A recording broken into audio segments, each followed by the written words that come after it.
नमस्कार, मैं हूं आपके साथ कोमल सिसोदिया और आप देख रहे हैं वॉइस हाई इंडिया। जैसा कि दिल्ली में चुनाव का माहौल गर्मा गया है और एक तरफ केजरीवाल जो है धुआंधार एक के बाद एक ऐलान किए जा रहे हैं, चाहे वो बुजुर्गों को लेकर संजीवनी योजना हो, महिलाओं को लेकर सम्मान योजना हो, या फिर अब अरविंद केजरीवाल ने कल एक और ऐलान कर दिया है मंदिर के पुजारी और गुरुद्वारे के ग्रंथियों के लिए। और इससे पहले जो इमाम हैं दिल्ली के, वो काफी नाराज हैं। वो अरविंद केजरीवाल के घर के बाहर भी उन्होंने प्रदर्शन किया, लेकिन अभी तक उनकी किसी तरह की कोई सुनवाई नहीं हुई है।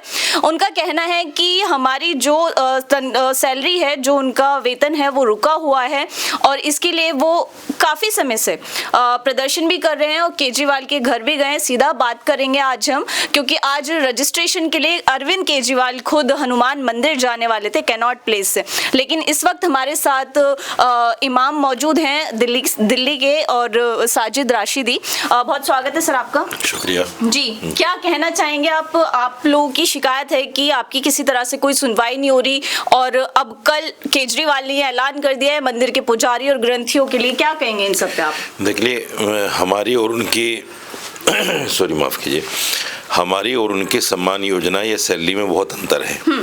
हम दिल्ली वक्फ बोर्ड से सैलरी पाते हैं जी। दिल्ली वक्फ बोर्ड एक इदारा है जो सरकार के अंदर चलता है और हमारी बहुत सारी प्रॉपर्टीज हैं, उनका रेवेन्यू भी आता है। उस रेवेन्यू से हमें सैलरी मिलती है। लेकिन केजरीवाल सरकार जब से आई है, ऐसा हमारे साथ धोखा किया इन्होंने कि हमें रेवेन्यू से हटाकर ग्रांट पे डाल दिया। अब होता यह है कि सरकार ग्रांट देती है तो हमें सैलरी मिलती है।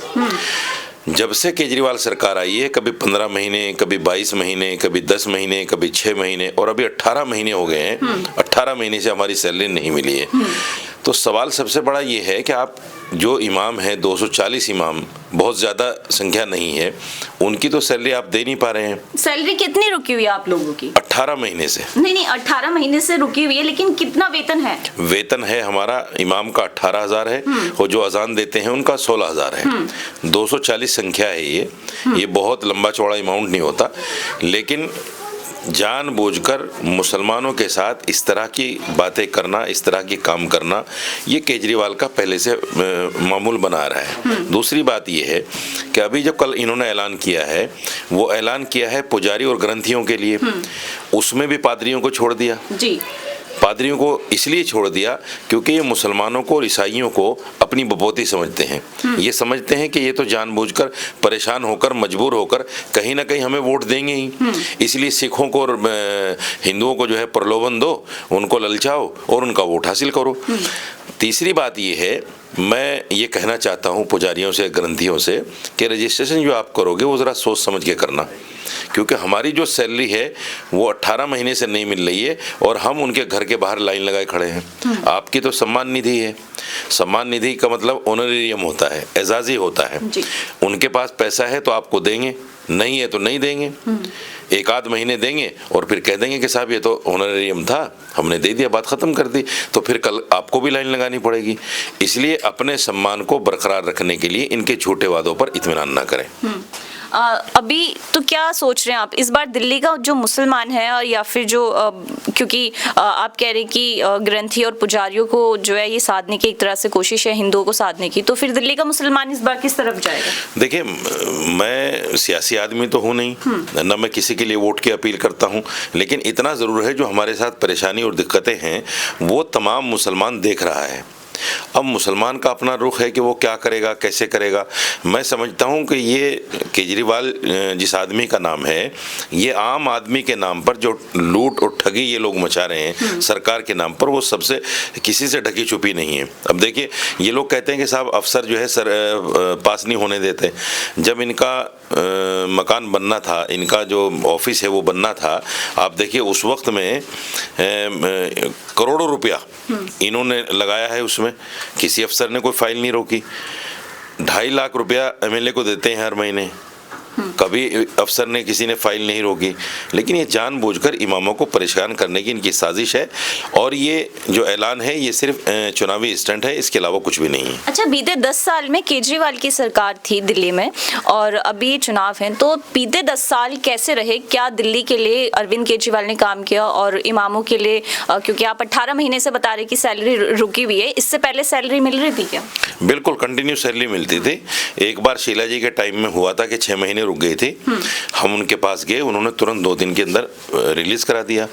केजरीवाल सरकार में कभी भी हमें 3 महीने भी कंटिन्यू सैलरी नहीं मिली, कभी 10 महीने, कभी 6 महीने, कभी 15 महीने। बीते 10 सालों का बता रहे हैं? बीते 10 सालों का बता रहा हूँ, कभी भी नहीं मिली। इवन आप देखिए कि 3 मरतबा बीजेपी सरकार भी रही है, साहब सिंह वर्मा की सरकार रही है, मदन लाल खुराना की सरकार रही है, सुषमा स्वराज की सरकार रही है, उनकी सरकार में भी इमामों की सैलरी कभी नहीं रुकी जितना केजरीवाल सरकार में रुकी है। जी, अच्छा, तो इस बार क्या देख रहे हैं? इस बार दिल्ली के चुनाव की बात की जाए, दिल्ली की राजनीति की, तो किसका इस बार पल्ला भारी दिख रहा है आपको?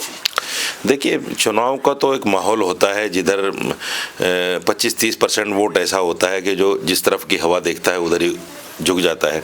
तो अभी माहौल तो कुछ नहीं कह सकते, हर आदमी अपने दावे कर रहा है, बाकी देखते हैं क्या। टक्कर इस बार किस में लग रही है? आप बीजेपी में या फिर कांग्रेस भी टक्कर में? देखिए, कांग्रेस के भी बहुत कम एमएलए थे, आपने देखा है, और बीजेपी के भी बहुत कम थे।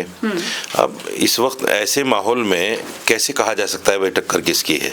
लेकिन ये ज़रूर है कि अगर ये दोनों मिलकर लड़ें तो फिर बीजेपी कहीं नहीं है। अच्छा, मतलब आप और कांग्रेस अगर मिलके लड़ते हैं तो बीजेपी फिर कहीं नहीं है। तो आप इस बार किसको चाह रहे हैं? क्योंकि केजरीवाल ने आपकी जो है अभी तनख्वाह रोकी हुई है, तो इस बार किसको देखेंगे? नहीं, मेरे चाहने से तो कुछ नहीं होता ना, मेरा अपना एक वोट है। चाह रहे हैं कि बदलाव हो? नहीं, यकीनी तौर पर बदलाव तो होना चाहिए भाई। 10 साल हो गए इनको करते हुए, अब 10 साल दूसरे किसी और पार्टी को मौका देना चाहिए। बदलाव होगा तभी तो पता चलेगा ना कौन अच्छा है कौन बुरा है।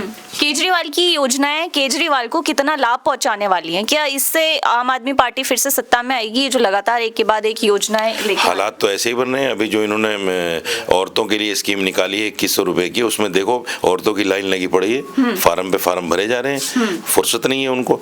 तो जो औरतें फार्म भर रही हैं यकीनी तौर पर वोट भी देंगी, तो उसका असर तो पड़ेगा। तो आप लगातार जो है केजरीवाल के घर के बाहर भी प्रदर्शन कर रहे हैं, इसका कुछ नतीजा निकलेगा क्या? केजरीवाल इमामों की तरफ देखेंगे? नहीं, बिल्कुल नतीजा तो निकलेगा। और इस तरह की हमारे सूत्रों से हमें खबर मिल रही है कि फाइल पर हमारी काम हो रहा है और बहुत जल्द हो सकता है इसी वीक में हमारी सैलरी रिलीज हो जाए। तो आप कहना चाह रहे हैं कि आपकी सुनवाई भी अब जल्द हो जाएगी? बिल्कुल बिल्कुल हो जाएगी, क्योंकि हमने दबाव इतना बनाया है और फिर हम कल फिर जा रहे हैं उनके घर पे, फिर कल फिर देखेंगे जैसा भी होगा। जी, चलते चलते आखिरी सवाल यही है कि इस बार दिल्ली में क्या बदलाव की लहर देख रहे हैं और किसकी सरकार आने वाली है?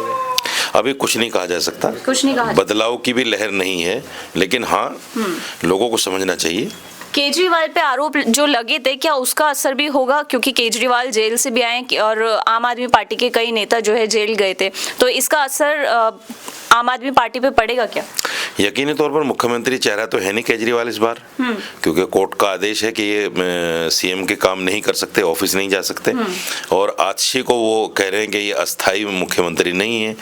तो ऐसे हालात में वोटर्स क्या करेंगे, किसको सरकार देंगे, किसको सत्ता देंगे, ये तो आने वाला वक्त ही बताएगा। जी, चलिए, बहुत बहुत शुक्रिया आपका।